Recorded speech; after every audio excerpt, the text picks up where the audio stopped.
E agora a gente vai falar da temperatura da superfície do mar. Né, tem horas que eu acabo falando TSM, que é o português, né? E tem horas que a gente fala SST, que é o Sea Surface Temperature. Mas saibam que é o mesmo, é o mesmo parâmetro, né? Então a gente vai falar um pouquinho sobre as aplicações, sobre os principais satélites sensores, princípios físicos, algoritmos e os produtos. Aqui, por que monitorar a temperatura da superfície do mar, né? Na verdade, a gente acha, né, que a grande maioria de vocês devem saber muito melhor do que eu quais as aplicações da temperatura da superfície do mar, mas só para listar aqui um pouquinho, né? Então, a temperatura da superfície do mar, ela exerce aí, né, modulações na camada limite, oceano-atmosfera, importante para a estimativa dos fluxos de calor latente e sensível, né? Formação de nuvens, sistemas convectivos, ciclones tropicais e extratropicais, troca de gases, né? Fluxos de CO2, também troca de momento, né? Ele também exerce uma modulação aí no vento superficial do mar. É importante para o estudo de regime de monções, brisa marítima, nevoeiro marítimo também, anomalias da temperatura, ela também, né, são importantes aí para esses processos de El Niño, Laninha, do dipolo do Atlântico, que a gente vai ver um pouquinho nas práticas com a Regina e o Marcos. Também importante na formação e posicionamento da ITCGIT, né? Então, tem várias aplicações importantes da temperatura, mapear correntes, massas de água, vórtices e meandros, zonas de maior produtividade marinha, frentes termais, ressurgência costeira, monitoramento e alerta de branqueamento de corais, enfim, tem uma infinidade aí, a gente não vai discorrer sobre cada uma delas, mas só mostrar um pouquinho, né? Aqui um exemplo bem interessante. Esse aqui foi um vórtice, ele está aqui embaixo nessa imagem, né? A gente está aqui é a foz do Rio da Prata. Então, a gente está aqui na zona de confluência das Malvinas com a corrente do Brasil. E aqui tem um vórtice quente que se desprendeu aqui da corrente do Brasil e formou um núcleo quente aqui. E a gente consegue ver bem bonitinho, claro, que o campo do vento superficial, ele é influenciado, enfim, por processos sinóticos de mesescala e processos locais também, né? Então, nesse caso aqui, a gente está conseguindo, né, sempre que isso acontece, mas a gente está conseguindo visualizar, né, o campo do vento superficial do mar sobreposto ao campo de temperatura e uma intensificação do vento, né, setinhas mais com vento mais intenso sobre esse vórtice de núcleo quente, né? Mostrando aí um pouco do papel da temperatura da superfície do mar, modelando a camada limite da atmosfera, né? Isso é um trabalho bem interessante que o grupo do Luciano Pezzi e do Ronald Bus, eles fazem aqui no INPE de monitorar esses sistemas.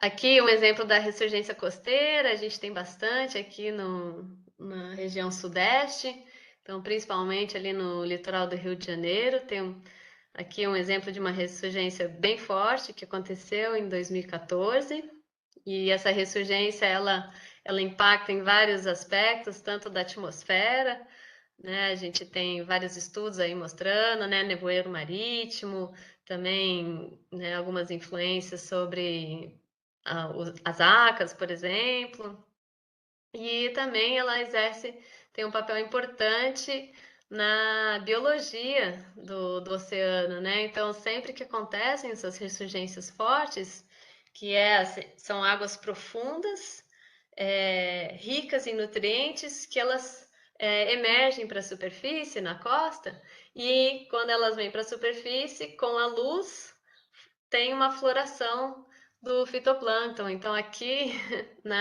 nessa imagem à direita, a gente vê uma floração gigante que iniciou no Rio de Janeiro. E aqui a gente está no Rio Grande do Sul, aqui. Então, uma extensão gigante de floração. Essa floração ela durou por meses também. Foi uma floração bem interessante. Ela iniciou, né, com algas mais assim de produtividade. Depois ela se transformou numa floração de uma alga mais oportunista, que na verdade não é bem uma alga, é um ciliado, né? Mas que ele tem essa capacidade de nadar, foi bem interessante. Então ele à noite ele ia embaixo, buscava quando já tinha passado a ressurgência, porque a ressurgência ela dura aí uma semana, 15 dias, né? Mas essa floração ela durou meses, porque a água mais embaixo, né? Ela estava, né? Da Acas, ela estava essa alga ela conseguia nadar à noite, buscar os nutrientes lá embaixo e de dia ela subia e fazia fotossíntese nas camadas mais superficiais. E assim ela conseguiu se manter por meses. Foi um processo bem interessante. Aqui um exemplo da utilização da temperatura da superfície do mar para o monitoramento do branqueamento de corais. E então a gente vai trabalhar com esse produto também nas nossas práticas, esses produtos que é da NOAA, do Coral Reef Watch, programa deles de monitoramento do branqueamento de corais. E eles têm lá, né, no programa deles, acho que foi, se eu não me engano, em 2011 que eles adicionaram essas estações nos recifes do Brasil. Então eles têm essas estações virtuais, né, onde em cada pontinho desses eles monitoram a variação da temperatura superficial do mar por satélite.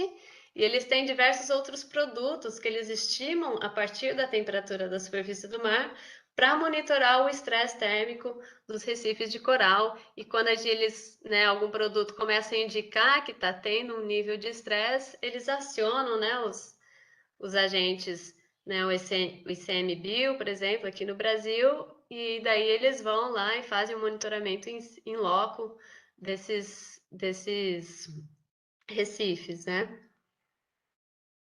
Aqui foi um exemplo perdão, aqui foi um exemplo em final de 2018, início de 2019, onde teve, né, um evento de branqueamento em massa aqui em Abrolhos. Esse é o gráfico de Abrolhos, né? Mostrando e eles deram um alerta no final de 2018 e em 2019 realmente teve um branqueamento em massa de corais. Aqui são algumas fotos mostrando os corais com branqueamento. Depois, a maior parte das colônias se recuperaram, mas algumas realmente não conseguiram se recuperar mais. Aqui, só para finalizar essa parte de aplicações, né? Também uma aplicação bem interessante que volta e meia a gente faz aqui no INPE, em parceria com a Aquária de Ubatuba, é de indicar onde é que está a corrente do Brasil. A gente utiliza, então, os mapas de temperatura da superfície do mar e também de concentração de clorofila, e indica para eles, olha, a corrente do Brasil, ela está, né, mais ou menos próxima à latitude, longitude tal, e é onde eles, então, depois de terem recolhido os pinguins que se perdem, vão parar aqui nas praias do litoral, eles levam esses pinguins recuperados e soltam eles na corrente do Brasil para que eles possam retornar ali para a Patagônia, Antártica, né? Bom, passada essa parte de aplicações, agora vamos na parte mais chata, entre aspas, né?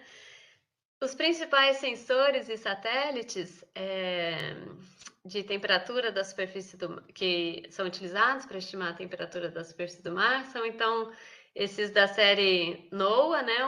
O AVHRR, tem a maior série histórica, né, de medidas de temperatura da superfície do mar, desde ali do, né, início da década de 80. E o AVHR ele também está a bordo da série do METOP, né, que é a série dos europeus, de satélites polares operacionais. Tem também o MODES, né, que a gente também utilizou bastante. O VIRS agora é um sucessor do MODES, que está a bordo dos satélites operacionais polares da NOAA, que é o JPSS. Tem o CLS-TR, que é a bordo do Sentinel-3, e tem vários outros, né, como eu já mencionei, falar de novo, né, tem também outros, né, satélites de outros países, mas a gente aqui acaba citando mais os europeus e os americanos, né? E também tem sensores a bordo de satélites geoestacionários, o ABI do GOES 16, ele também, né, é utilizado para estimar a temperatura da superfície do mar, o SEVERI do MSG, que é o geoestacionário europeu, HI é o geoestacionário, é o sensor a bordo do Imawari 8, que é o geoestacionário coreano, e eles operam tudo na faixa ali entre alguns deles têm esse canal de 3.9, mas é mais utilizado, porque o 3.9 você só pode utilizar para estimar a temperatura da superfície do mar durante a noite, porque de dia ele tem também um sinal de refletividade da luz solar, então esse canal ele é utilizado para estimativa noturna da temperatura da superfície do mar. E os canais de 10 a 13 microns são os canais janela utilizados para a temperatura da superfície do mar, tanto de dia quanto de noite. E temos também os sensores passivos de microondas, que operam aí nessa faixa de 0,4 a 35 GHz. E a gente tem os sensores aqui a bordo dos satélites também operacionais da NOAA, do METOP, o AMSU, a AMSR, é de um satélite japonês, também que faz parceria, né, em parceria com o Programa Operacional da NOAA, o Global Precipitation Mission, também. E tem esses outros aqui que recentemente também pararam eu coloquei eles em cinza, porque eles pararam de operar faz pouco tempo. O TRIM, o SSM, que é da série da Defesa Americana, dos satélites da Defesa Americana, e o INSAT também, que era um sensor muito legal, polarimétrico, mas que já não está mais operacional. Recentemente parou. Aqui, então, um pouquinho, né, dos princípios físicos, como é que é estimada a temperatura da superfície do mar, a partir da radiância, né? Então, a gente utiliza a inversão, a equação de Planck invertida. A equação de Planck, ela explica, né, o espectro de emissão termal. Então, a relação entre a energia radiante e a temperatura do corpo, né? Então, existe essa relação. Quanto maior a temperatura do corpo, o espectro, né, o máximo, né, do espectro de comprimento de onda de máxima emissão do corpo, ele vai diminuindo conforme vai aumentando a temperatura dele, né? Então a gente tem aqui um exemplo de uma curva, né, de emissão espectral teórica de um corpo negro que tem emissividade de 100%. Aqui o que seria mais próximo, mais ou menos próximo ao Sol, né, que tem mais ou menos 6.000 Kelvin. E na verdade não é bem esse o do Sol, só um pouquinho mais aqui para azul, né? Que está colocando no amarelo. Mas a gente, na verdade, enxerga o Sol amarelo por causa do espalhamento Rayleigh, que é o espalhamento da luz azul no céu, por isso que o céu é azul, né? Mas o Sol ele tem um máximo de emissão mais para cá, né? E de qualquer forma, o Sol ele tem esse espectro de emissão mais próximo ao visível, com máxima emissão, enquanto que a Terra, né, que tem uma temperatura mais próxima aí de 300 Kelvin, ela tem um espectro de emissão máximo ali, que a gente vai ver aqui em torno de 10 microns, mais ou menos. Isso aqui seria o espectro de emissão teórico da Terra, né, que tem aí em torno de 300 Kelvin. Então, a equação de Planck, ela relaciona a energia radiante com a temperatura de brilho, né? E a temperatura de brilho, utilizando, tem aqui essa equação invertida de Planck, que é o que a gente utiliza, e L é a radiância, é o que o sensor mede, aqui é o comprimento de onda, C1 e C2 são as constantes de Planck e Boltzmann, aqui lambda também é comprimento de onda, e TB é a temperatura de brilho. Então, essa equação, né, a partir da radiância medida pelo sensor, a gente consegue obter, com a inversão da equação de Planck, a temperatura de brilho. E com a emissividade, conhecendo a emissividade do alvo, a gente obtém a temperatura real. Então, a temperatura de brilho ela é proporcional à temperatura real, né, da temperatura cinética, vezes a emissividade. A emissividade, essas curvas aqui teóricas, elas simulam uma curva de um corpo negro que emite 100% da sua radiação. Acontece que os alvos naturais, né, não teóricos, eles também têm perdas de energia por outros processos, como a refletividade, né? Então, se parte da energia reflete, então ele não emite 100% da radiação dele. A gente vai ver um pouquinho mais desse conceito um pouquinho mais para frente, para ficar mais claro. Aqui, então, é o que seria mais ou menos o espectro de emissão do corpo negro na temperatura próxima da Terra. Então, ele tem um máximo de emissão aí em torno de 10. E aqui a gente vê em amarelo o espectro medido da emissão, medido na superfície da Terra, que seria, né? Que poderia ser de uma estação terrestre ali, medindo a energia emitida pela Terra, né? Bom, a energia emitida pela... Não, perdão, no topo da atmosfera. Então, a energia real emitida pela Terra no topo da atmosfera. Aí, o que diferencia essa curva teórica, né, cinza dessa curva medida, real, entre aspas, amarela? Por que ela é menor?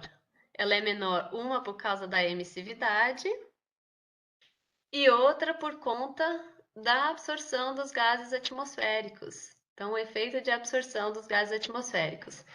Tem algumas regiões aqui que a gente vê uma absorção super alta de gases na atmosfera. Aqui, essa região, que é mais ou menos aqui, em torno de 6 a 8 microns, essa é a região onde o GOES 16, por exemplo, o ABI, o sensor do GOES 16, ele tem os canais que são utilizados para monitorar e medir os gases, o vapor d'água atmosférico.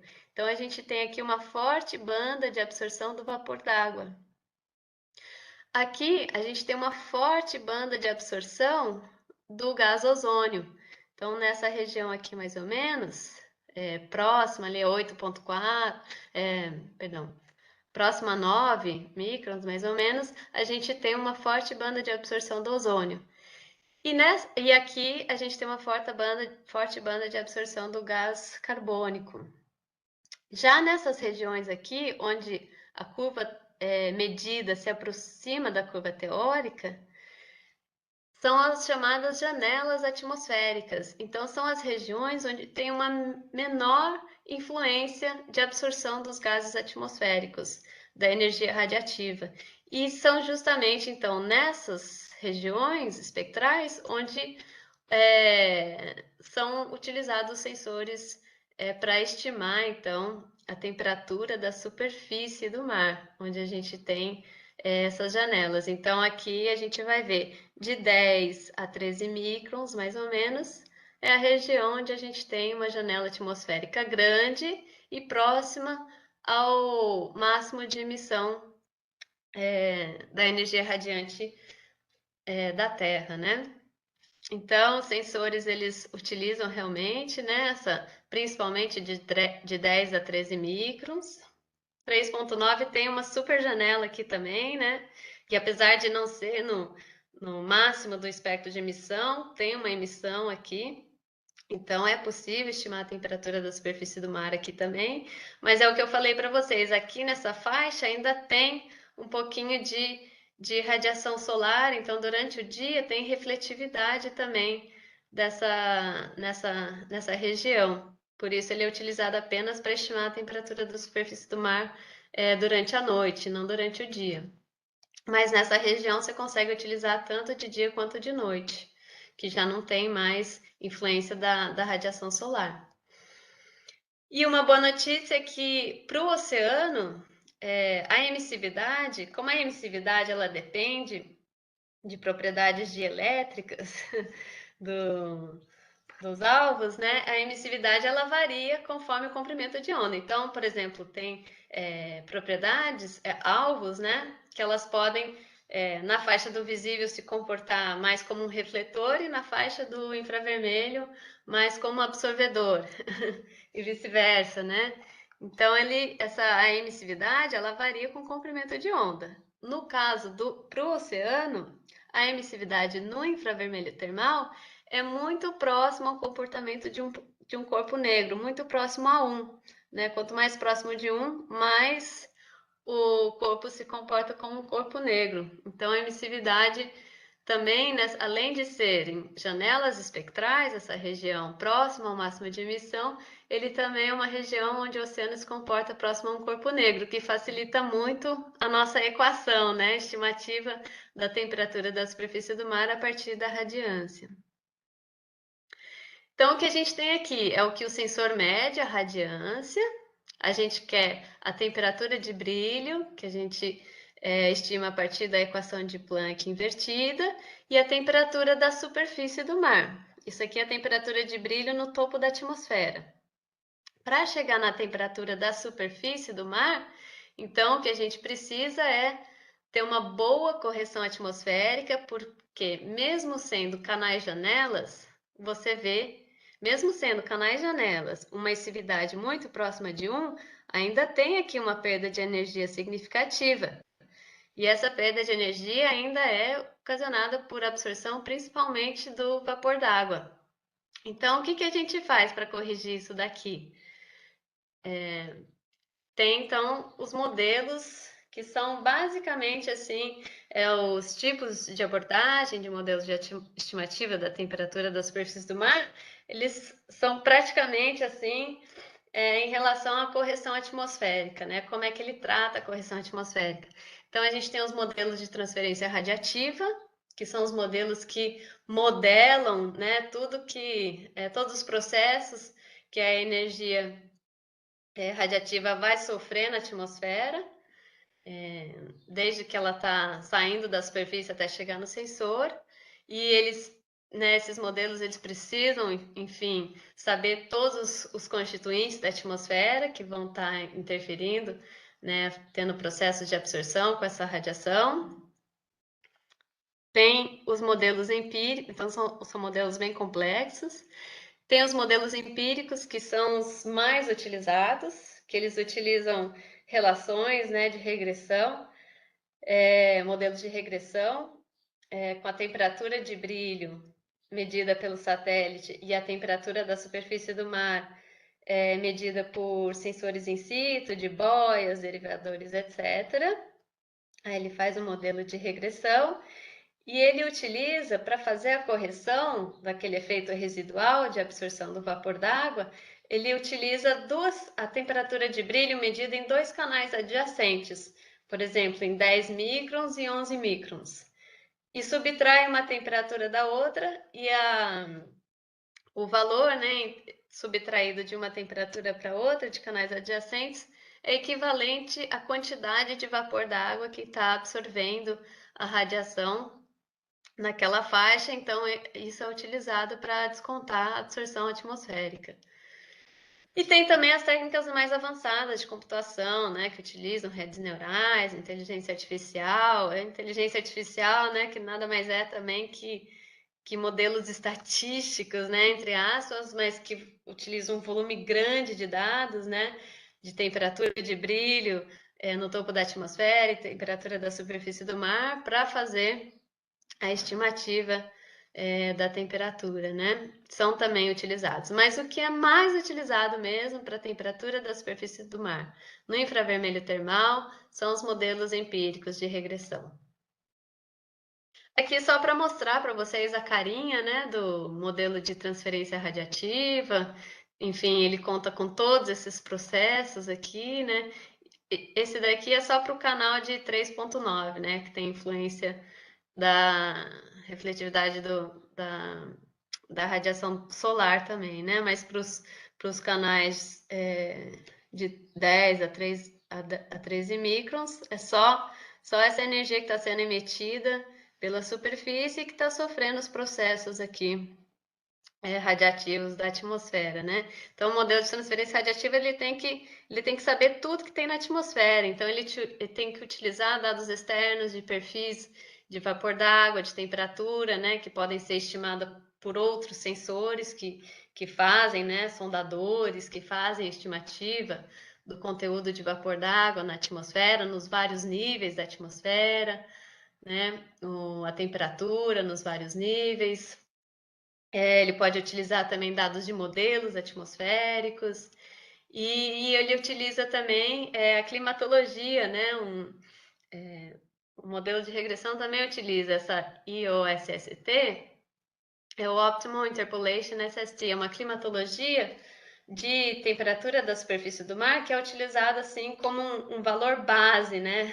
Para saber qual que deveria ser mais ou menos o valor da temperatura da superfície do mar para aquela longitude, aquela latitude, né? Aquele ponto naquele dia do ano, né? Para o modelo ele não fugir muito daquele valor, né? Então são modelos muito mais complexos e dependem de outras fontes de dados, mas poderiam ser mais precisos incorporando variações locais na transmitância local, coisa que o modelo estatístico ele já não consegue lidar muito com as variações locais, né? Ou variações que fogem, enfim, dos dados que foram utilizados para parametrizar aquele modelo, né? Esse é um limite do modelo empírico. Mas é um modelo que dá as melhores estimativas até hoje. São os modelos empíricos. Então, a gente tem aqui esses três modelos, né? O split window, o multi-channel e o non-linear. Na verdade, um é assim, cada um é uma evolução do outro, né? O split window é a diferença de duas bandas, o multi-channel ele adiciona uma banda a mais, o non-linear ele põe um fator a mais ali na equação para lidar com interferências não lineares, relações não lineares do vapor da água com a temperatura de brilho, né? E essa é a carinha da equação empírica. Então, a gente tem aqui a temperatura da superfície do mar, estimada por satélite. A, B, C e D são os coeficientes do ajuste do modelo de regressão. T4 é a temperatura de brilho aqui no exemplo, temperatura de brilho em 10,8 microns, T5 a temperatura de brilho em 11,4 microns, né? Um exemplo de bandas do sensor AVHRR.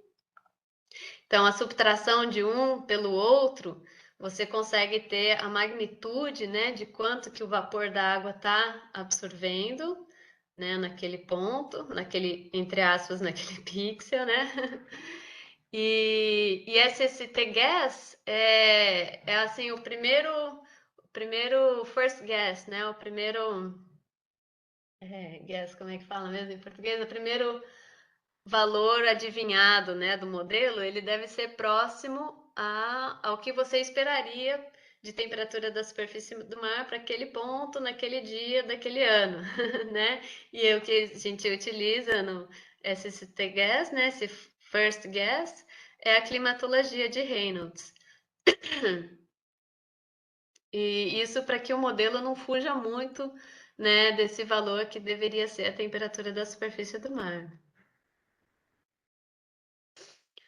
Bom, a gente utiliza bastante, né, dados em situ de boias, derivadores, argofloats, XBTs, né, dados de navios também, de navios tanto da temperatura da superfície do mar, também tem séries também de menos dados desses, mas também tem de temperatura de brilho, ou seja, um radiômetro que está embarcado no navio para medir a temperatura de brilho ali também, às vezes pode ser utilizado, né? Para calibração e validação desses modelos de estimativa da temperatura da superfície do mar. Aqui um exemplo do Pirata, né? Que são boias aqui. A gente tem algumas boias que o Brasil opera, né? Próxima à costa do Brasil e aqui no Atlântico Tropical. Então, a gente utiliza esses dados para fazer esses modelos empíricos, tanto para calibração quanto para validação deles. E aqui alguns exemplos de bases de dados nacionais, onde você consegue encontrar dados de temperatura da superfície do oceano para fazer a validação desses produtos, né? Controle de qualidade é super importante, né? E ele está embutido assim na cadeia de processamento da temperatura da superfície do mar, na estimativa. Eles fazem também, faz parte da cadeia de processamento, o controle de qualidade. E o controle de qualidade, cada produto tem o seu esquema, né? Mas a maioria eles utilizam a climatologia de Reynolds, assim, então comparar o valor da temperatura da superfície estimado pela climatologia de Reynolds e ver se não está variando muito. Também compara, o controle de qualidade, ele pode usar outros dados externos que estão disponíveis ali em tempo quase real, comparar para ver qual que é a diferença do parâmetro estimado por outros sensores ou também por dados in situ. E também pode ter esquemas de verificar a continuidade espacial, né? Se você vê que né, um pixel estimou uma temperatura super alta e o pixel adjacente estimou uma temperatura super baixa, opa, tem algo errado ali. Então, a cadeia de processamento, os algoritmos, eles também tentam trabalhar com essas questões ou para tentar melhorar a estimativa ou para tentar colocar o que chama de esse controle de qualidade nivelado, né? Então, quando você vai abrir uma imagem, né, um produto de temperatura da superfície do mar, e isso aqui, gente, cada produto tem o seu código, né? Então, eu coloquei aqui como exemplo um produto da temperatura da superfície do mar estimado pelo ABI do COIS 16. Para eles, né, no documento que define o algoritmo e o produto deles, eles falam, olha, se você abrir o produto e tiver lá um flag, né, daquele pixel, né, naquele pixel você vai ter a medida da temperatura da superfície do mar e você vai ter um valor associado que vai estar relacionado à qualidade desse dado. Se for 0, ele tem a melhor qualidade. Se for 1, pode ter uma qualidade degradada. Se for 2, ele é severamente degradado e 3 é inválido. Geralmente o 3 ele nuvem, gelo, máscara continental, né? Outras, outras coisas, né? E aqui só para mostrar para vocês terem uma ideia mais ou menos. Parece simples, né? Estimar a temperatura da superfície do mar com modelo empírico, tranquilo, sossegado, em janelas atmosféricas. Mas não, tem toda uma cadeia gigante de processamento, né? Aqui um exemplozinho da cadeia de processamento do produto do GOES 16, de temperatura da superfície do mar, onde ele lê primeiro o dado de entrada bruto, aí ele vai fazer a máscara das nuvens, máscara do gelo, ele vai ler também os dados externos de entrada, né, de temperatura da climatologia de Reynolds e outros dados, vai fazer interpolações, simular, aqui no caso eles fazem tanto o modelo de transferência radiativa, estimam a temperatura pelo modelo de transferência radiativa, estimam pelo modelo empírico, comparam um com o outro, vê se a diferença está muito grande, enfim, daí fazem o controle de qualidade e lá no final que eles realmente finalizam a cadeia de processamento do produto de temperatura do mar. Então, se você vai quando você for abrir um produto desse, você vai ver que não é só a estimativa da temperatura, ele tem associado esse controle de qualidade, ele vai ter todas as máscaras, então ele tem vários arquivos que vêm junto com o parâmetro estimado. E é muito importante, aqui eu coloquei para vocês um link dos documentos dos produtos do GOES 16. Mas isso tem para todos os produtos. Quando vocês forem usar, é muito importante, ou é desejável, que vocês procurem os ATBs, né, que a gente chama de Algorithm Theoretical Basis Documents. Então, esses ATBDS, né? Todos os produtos do mundo inteiro, eles precisam ter esse documento, que é o documento onde descreve certinho como é que é gerado aquele produto e como é que é feito o exercício de validação que é contínua, né? Porque os sensores eles têm vida úteis, né? O sensor ele também tem uma degradação com o tempo, então esse exercício de validação, de comparação com dados in situ, ele é feito continuamente. E volta e meia, às vezes precisa ter uma recalibração do sensor, né? Enfim, então é um processo contínuo, né? E isso tudo está bem descrito nesses documentos aqui. Qual que é a acurácia desejada daquele produto, enfim, tudo vocês encontram nesses documentos. Aqui os sensores passivos de microondas. Então, como eu falei para vocês, o sensor passivo de microondas, ele tem uma menor influência atmosférica, menor mesmo, até das nuvens, né? O microondas, né, são ondas longas que eles conseguem atravessar as nuvens, porém o sinal é menor, então tem uma menor resolução espacial, né? Então esses produtos são gerados com 25 a 50 quilômetros de resolução de pixel, né? E então, aqui no microondas passivo, ele utiliza, né, as mesmas teorias ali da inversão da equação de Planck para estimar a temperatura de brilho a partir da radiância, só que aqui nessa faixa do microondas, você tem uma equação bem mais simplificada, que tem uma relação linear entre a temperatura de brilho e a radiância. Então, a equação fica bem mais simplificada, só que aqui nessa faixa, a emissividade é que vai variar bastante, né? Então, a emissividade do oceano, ela vai variar bastante em função da frequência, que vai depender do canal do sensor, né?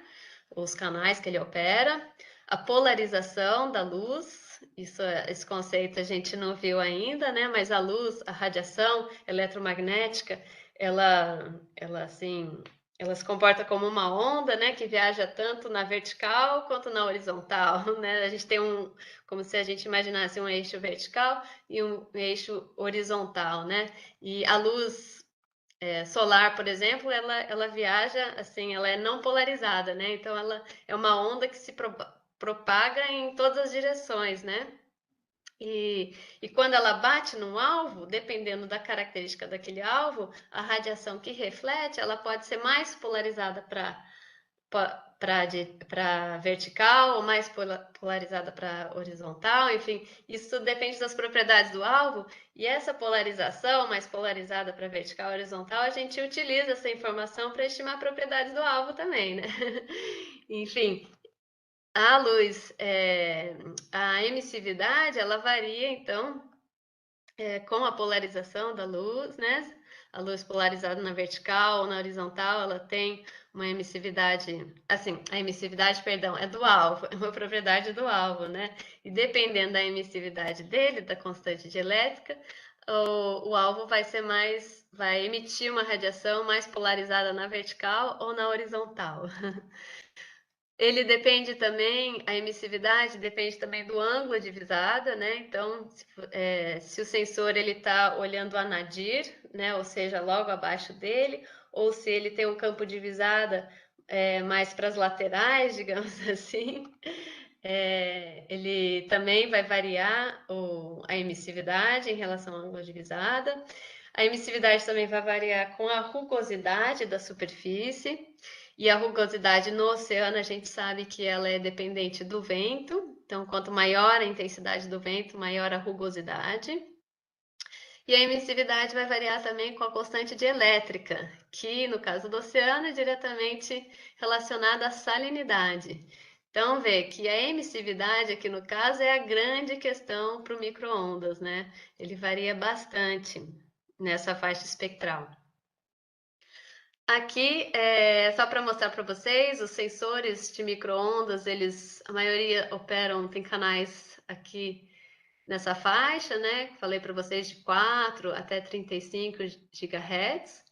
E em cada canal espectral, na verdade, a temperatura de brilho medida em cada um desses canais, ela é dependente de diversos fatores, né? E em cada canal é algum parâmetro que tem, assim, uma sensibilidade, né? Que a temperatura de brilho, ela é mais sensível a cada um desses parâmetros em cada canal espectral, né? Então, aqui em 6.9 GHz, nesse canal espectral, os sensores que operam nessa faixa, ele vai ser utilizado para estimar a temperatura da superfície do mar e a umidade do solo no continente, porque essa região aqui, esse canal espectral, é onde a temperatura da superfície do mar ela tem maior sensibilidade, né? Essa aqui é uma sensibilidade relativa, assim, da temperatura de brilho em relação a esses parâmetros, né? Tem aqui também uma influência do vento. Então, o vento também vai influenciar na temperatura de brilho desse canal. Então, o vento ele também precisa ser conhecido para a gente estimar a temperatura da superfície do mar nesse canal. Né? Já nos outros canais aqui, por exemplo, precipitação é utilizado mais nesse canal de 18.7, porque é onde aqui vapor d'água é mais representativo na temperatura de brilho desse canal, e assim por diante, né? Aqui a emissividade, só para vocês terem uma ideia, né? Que para estimar então a temperatura da superfície do mar no micro-ondas passivo, a gente precisa saber ter um modelo da emissividade. E isso geralmente é utilizado com lookup tables, que a gente fala, né? Que são tabelas de consulta, né? Para cada aqui nesse gráfico, se vocês olharem, a gente tem a temperatura de brilho versus a temperatura da superfície do mar. Então, a gente vê como que a temperatura de brilho varia com a temperatura da superfície do mar e com a salinidade. Então, para diferentes salinidades, a gente tem diferentes relações entre a temperatura de brilho e a temperatura da superfície do mar. Veja que com uma salinidade menor, você tem uma relação aqui de aumento da temperatura de brilho e aumento da temperatura da superfície do mar. Para uma salinidade altíssima, né, de 42, a gente tem até uma relação de diminuição, né? Chega um certo ponto, né, a partir de 15 graus, mais ou menos, de temperatura da superfície do mar, a gente tem até uma diminuição da temperatura de brilho, conforme vai aumentando a temperatura da superfície do mar para uma salinidade altíssima. Então veja como que isso só considerando a salinidade, ainda tem o parâmetro vento, ainda tem o parâmetro ângulo de divisada do sensor, né? Polarização, etc. Então é uma relação meio complexinha, mas que precisa, né? Enfim, também os modelos de estimativa, eles também utilizam ou modelos de transferência radiativa, né? Que enfim, modelam a influência da atmosfera e tem um modelo de emissividade que utiliza essas lookup tables, né? Ou também tem os modelos de regressão, que também, né, são regressões estimadas a partir da temperatura de brilho medida do satélite e a temperatura da superfície do mar, mas também dependem, né, de um lookup table. Você tem que ter a priori dados conhecer um pouco a salinidade, ter dados externos também, estimar simultaneamente dados de vento, né, conhecer bem o ângulo de visada, né, a polarização, para daí você conseguir chegar na temperatura da superfície do mar. Aqui só para ter um conceito rápido, né, do que é essa tal da emissividade, né? Então, quando a gente vê, a gente consegue entender um pouquinho melhor, né? Aqui, a emissividade, ela é, digamos assim, inversamente proporcional à reflectância e diretamente proporcional à absorção. Então, se um corpo ele é um bom absorvedor naquela faixa espectral, ele tem uma emissividade alta. Se ele é um bom refletor, ele tem uma emissividade baixa. Então, aqui é um exemplo de uma figura, de uma foto de uma câmera infravermelha, né? Onde você vê, são duas latinhas de Coca-Cola preenchidas com água quente, as duas preenchidas com água à mesma temperatura, mas a câmera, ela aqui é a temperatura de brilho, né? Tá em Fahrenheit aqui. Então, a latinha à esquerda, ela tá medindo uma temperatura de brilho bem próxima à temperatura real. Então, tá uma temperatura alta. Já a latinha à direita tem uma temperatura de brilho bem inferior. E as duas são latas. Qual que é a diferença das duas? Que essa latinha que está dando uma refletividade, perdão, uma temperatura de brilho menor, ela é uma lata, ela tá uma lata normal de alumínio, né? Enquanto que essa latinha à direita, que está dando uma temperatura de brilho mais próxima à temperatura real, ela é uma lata revestida com fita adesiva. E a fita adesiva nessa faixa espectral, ela tem uma absorção alta, então tem uma emissividade alta. Então a temperatura de brilho é bem próxima à temperatura real. Já a lata de alumínio, sem nenhum revestimento, tem uma refletividade alta nessa faixa e a emissividade é baixa. Então, é para vocês entenderem mais ou menos o que é essa tal da emissividade, né? A capacidade, né, de emissão, né? Que o corpo tem da energia radiativa, né? Então, se ela não perde a radiação por outros processos de refletividade, por exemplo, ela tem uma emissividade alta. Então, isso que faz variar a temperatura de brilho também no oceano. O que vai fazer variar tanto assim? Vai ser o vento, a salinidade, né? E características do sensor, como ângulo de visada e a polarização. Aqui um exemplinho do modelo de transferência radiativa. Isso, enfim, estou mostrando tudo isso só para vocês conhecerem um pouco, né? Que vocês precisam sair daqui experts e já sair desenvolvendo um produto, mexendo né, na estimativa deles, mas para vocês saberem, né, como é que são gerados esses produtos, que implica em cada um deles, né? Então, a gente tem os modelos de transferência radiativa, como eu falei, que precisa de todas as informações do sensor e também ele precisa de informações ambientais simultâneas, né, de temperatura, salinidade, vento e os perfis atmosféricos. E tem os modelos estatísticos que a diferença desses modelos estatísticos para o micro-ondas do infravermelho termal é que eles precisam também de um modelo de emissividade, né, que seja uma tabela de consulta, né? Aqui, então, um exemplo que junta, né? Eu já falei para vocês desse produto L4 do Moore, que ele junta, né, a temperatura estimada pelo infravermelho termal e um sensor de micro-ondas passivo, onde você consegue ter, então, um produto que não tem bloqueio de nuvens e tem uma alta resolução espacial. Um produto bem interessante. Os desafios são vários, né? Tem diferenças na camada representativa da temperatura da superfície do mar, dependendo da faixa espectral do sensor.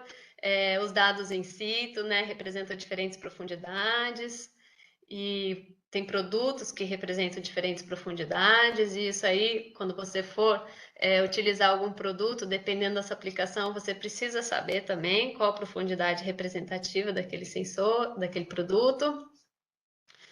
Tem os desafios das nuvens, né? Você mascarar nuvens, né? A máscara de nuvens no infravermelho termal, ela é feita por diferenças na temperatura de brilho, mas tem nuvens que elas são, entre aspas, semi-transparentes, né? São difíceis de você mascarar só pela diferença na temperatura de brilho. Então, máscara de nuvens é um grande desafio da temperatura da superfície do mar no infravermelho termal. Emissividade Emissividade também para o micro-ondas, né? É um desafio também você conseguir ter um modelo de emissividade que consegue estimar certinho, tendo todos, né, todos os parâmetros que você precisa para saber esse modelo de emissividade, né? A salinidade, o vento. E, e a correção atmosférica, né? Principalmente no infravermelho termal, né? Influência de aerossóis, tem uma região ali do Atlântico tropical, onde volta e meia tem bastante influência de poeira do Saara. E essa poeira do Saara, ela também influencia bastante na estimativa da temperatura da superfície do mar. Porque esses modelos, o modelo de regressão, que utiliza a diferença de bandas adjacentes, ele considera mais o efeito da absorção do vapor d'água. Já o deserto, a poeira do deserto, né, os aerossóis, eles têm comportamentos diferentes do vapor da água em cada canal espectral. Então, só pela diferença, você não consegue também subtrair a influência dos aerossóis, né? Cinzas vulcânicas, quando tem erupções, fumaça, quando tem muita queimada, né? A gente, né, se aparece nuvens de fumaça no oceano, isso aí também vai interferir no sinal da temperatura da superfície do mar estimada. E relações não lineares do vapor da água também podem gerar erros na estimativa da temperatura da superfície do mar. E no caso do micro-ondas, interferência de sinal, né, de outros sinais, tantos, né, que tem aqui na superfície da Terra e na atmosfera, né, tem vários sinais que operam, né, vários sensores ativos, né, que operam nessa faixa do micro-ondas, isso pode dar interferência de sinal para os sensores passivos, né, que operam nessa faixa. Então, o oceano, ele varia muito lentamente, assim, a sua temperatura, né? Ela varia muito lentamente. Então, você precisa de um sensor que tem uma acurácia. Eu pus 1 Kelvin e é 0,1, tá errado aqui, tá? Desculpa, gente, vou arrumar depois. É 0,1 Kelvin que você precisa de acurácia desses sensores para você conseguir estimar bem, ver bem as variações da temperatura da superfície do mar. Então, tendo todos esses desafios, né, não é fácil chegar nessa acurácia. Porém, no geral, na média, a gente pode considerar que esses sensores têm uma acurácia de 0,1 Kelvin. Aqui, só para exemplificar para vocês, né, as variações da temperatura nas diferentes camadas, que eu falei das camadas representativas, né? Então, à noite que a gente tem, à noite, ou se você tem bastante ventos fortes, você tem uma camada de água homogênea. Então, a temperatura da superfície do mar nas diferentes camadas, né? Aqui na interface, a 10 micrômetros de profundidade, a 1 milímetro, a 1 metro e a 10 metros, eles vão estar bem próximos, à noite ou quando você tem vento forte. De dia, já com aquecimento solar, você começa a ter e ventos baixos, né? Você começa a ter uma estratificação aqui que vai fazer variar bastante. Aqui na interface, a temperatura da superfície do mar geralmente é menor do que aqui a 1 milímetro, a 10 micrômetros e a 1 milímetro, né? Os sensores do infravermelho termal, eles são representativos dessa camada, de 10 a 20 micrômetros. Do micro-ondas, eles são mais representativos dessa camada, de 1 milímetro. Então, uma diferençazinha aqui mínima, mas se a gente está pensando numa acurácia de 0,1 Kelvin, essa diferença mínima faz uma diferençazinha importante até, né? E aqui é o que a gente chama de foundation depth, né? Que é a profundidade a 10 metros, que é uma profundidade que não sofre variações diurnas da temperatura da superfície do mar, né? Mas ela sofre variações sazonais, né? Então, tem produtos L4 que você vai ver lá denominado no produto, é Foundation Depth, ou seja, ela é representativa da temperatura a 10 metros, que é aquela temperatura que não varia com o ciclo diurno, mas varia sazonalmente. Então, esse é um outro parâmetro importante para saber quando vocês forem escolher o produto, dependendo da sua aplicação. A maioria dos produtos L2, eles são representativos dessa camada superficial, e os produtos L4, a maioria representativos dessa camada a 10 metros. E sabendo, né, que de noite e de dia você vai ter, então, variações da temperatura da superfície do mar pelo aquecimento solar, dependendo também da ação dos ventos, né? Aqui, máscara de nuvens para mostrar para vocês, né, vendo, para vocês verem mesmo como é que é difícil. Estão vendo essas estrias aqui, nessa imagem? Essas estrias aqui são todas decorrentes de nuvens, né, entre aspas, semi-transparentes, cirros, nevoeiro, que são difíceis, né? O gradiente de temperatura é tão pequeno que ele passa pela máscara de nuvens, né? A máscara de nuvens não consegue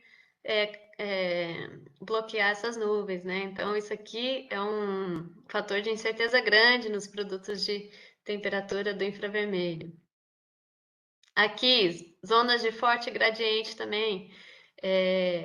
Como a máscara de nuvens, ela utiliza, né, o gradiente de temperatura, se tem um gradiente muito alto de temperatura, ele mascara como nuvem, ele entende que aquele gradiente forte, a temperatura mais fria, é muito provavelmente que seja nuvem. Então, a máscara de nuvens bloqueia também essas regiões de ressurgência. Aí, às vezes, a gente vê um produto desses, que tem, né, aqui na área de ressurgência, às vezes até mascara tudo isso. Né? Tem algoritmos de máscara de nuvem que eles mascaram toda essa região de ressurgência, né?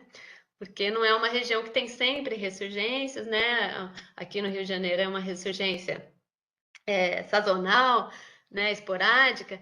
Então, quando ocorre, ela na climatologia de Reynolds não está ali a ressurgência, né? Então, o algoritmo entende que aquilo provavelmente é uma nuvem, outra coisa, e ele acaba mascarando, né? E de qualquer forma, onde não mascara também, né, são regiões essas de forte gradiente termal, são as regiões que têm maior incerteza. Isso aqui é um mapa de diferença comparando dois produtos, onde você vê as cores mais fortes, onde tem os maiores níveis de diferença, né, entre produtos de temperatura da superfície do mar, então onde tem as maiores incertezas, que são essas regiões de forte gradiente termal, né? Então, na média, você pode considerar que o produto de temperatura da superfície do mar, ele tem uma acurácia muito boa, de 0,1. Mas, por região, tem determinadas regiões, determinadas situações onde a incerteza pode ser bastante elevada. E isso precisa ser levado em consideração. Essa referência eu coloquei aqui, que é uma referência não é nova, né, de 2019, mas também não é antiga.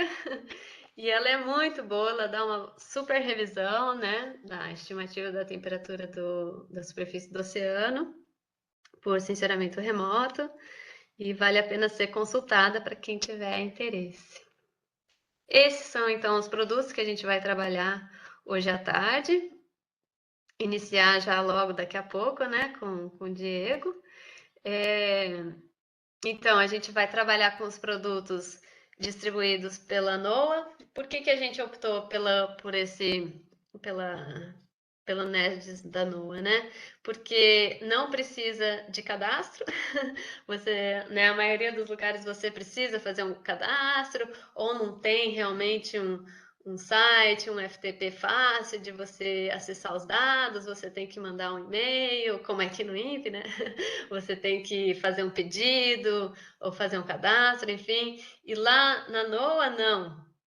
É tudo super aberto, tudo super fácil de ser baixado, tem os produtos em tempo real, né, para operação, tem outros produtos também que eles desenvolvem, mais científicos, tem, né, os de clima também, enfim.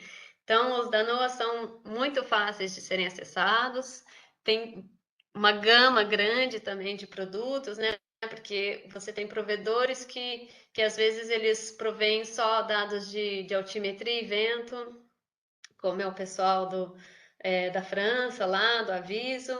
Você tem, às vezes, provedores, ou do PODAC, né, da NASA, né? A NASA também tem um grupo lá que trabalha só com cor do oceano, enfim. Então, você tem provedores que às vezes só trabalham com uma suíte de produtos. E esse da NOAA não, eles têm todos, né, praticamente, tantos de oceanografia física, biológica, eles têm tudo lá no repositório deles. Por isso que a gente optou por trabalhar com eles. Mas, como eu falei e mostrei durante a apresentação, tem vários distribuidores desses produtos que vocês podem procurar, acessar, né? A NOAA não tem todos, né? Por exemplo, eu acho que ela não tem distribuição de dados dos Sentinels, né? Então, enfim, ela não tem todos os produtos, né? Vale a pena pesquisar, né? Dependendo da sua aplicação, outras fontes também, outros provedores, mas para o fim do nosso exercício aqui do curso, a gente optou por utilizar esse provedor. E lá a gente vai trabalhar, cada provedor então tem os seus produtos prediletos, né? Ou que são desenvolvidos in-house. E no caso da NOAA, o produto de SST que eles distribuem lá é esse aqui, que é o Coral Temp SST versão 3.1. Então ele é um produto L4 que ele utiliza dados tanto de sensores de infravermelho termal quanto do infravermelho de microondas e outros produtos mais, né? Então é um produto que eles chamam de SST Analysis, né? Que é o produto L4. Ele é diário, ele é global e ele tem 5 km de resolução. O SST Anomaly é uma anomalia de temperatura que ela usa também a base climatológica dela, de temperatura da superfície do mar, e anomalia, essa aqui é a equaçãozinha básica para estimar a anomalia, né? Você tem a medida do dia menos a média climatológica dividida pelo desvio padrão. Outro produto que a gente vai trabalhar é esse aqui, SST 7 Day Trend, que ele é uma medida, é um produto da NOAA, né, específico, que eles desenvolveram para monitorar o estresse térmico dos corais, né, que é do programa deles, do Coral Reef Watch.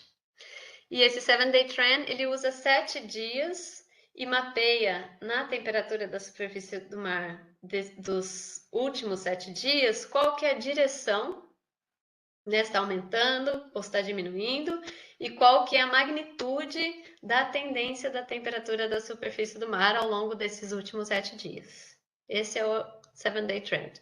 O Hotspot, ele utiliza o SST, a temperatura, menos a climatologia máxima, né? Ou seja, o mês mais quente, né? Do verão, do verão.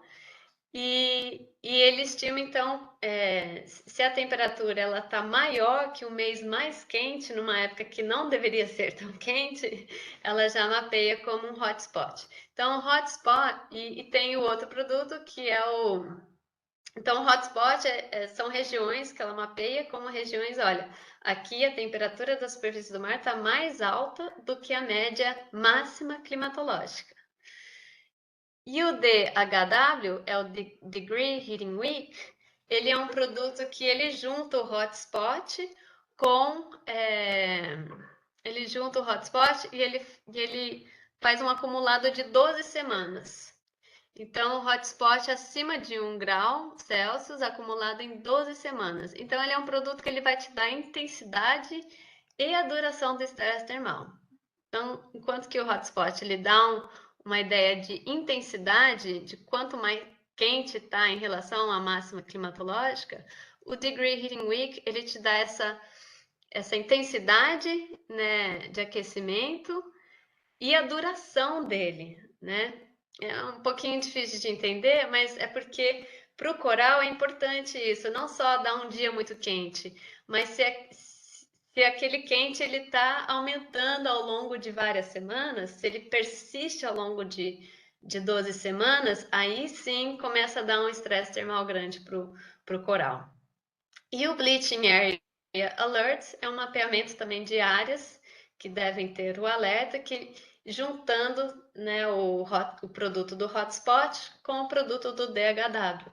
E ele faz meio que essa tabelinha de classificação, né? Então, áreas que não têm estresse são áreas onde o hotspot é menor ou igual a zero, e não tem nenhum efeito, né? Bleaching Watch, onde, né, as agências precisam ficar de olho, né? Então, onde o hotspot está entre 0 e 1, onde o hotspot está entre 0 e 1 e o DHW é menor que 4, ou está entre 0 e 4. Aí pode haver um processo de branqueamento. Então tem que ficar mais de olho ainda. Bleaching Warning. Né, uma outra classe, Bleaching Alert Level 1. Então, onde o hotspot está entre 4 e 1 e o DHW está entre 8 e 4. Então, pode ter branqueamento. E o máximo, né, a alerta máxima, onde o hotspot está entre 1 e 8 e o DHW está acima de 8, né? E aí sim pode ter um branqueamento em massa.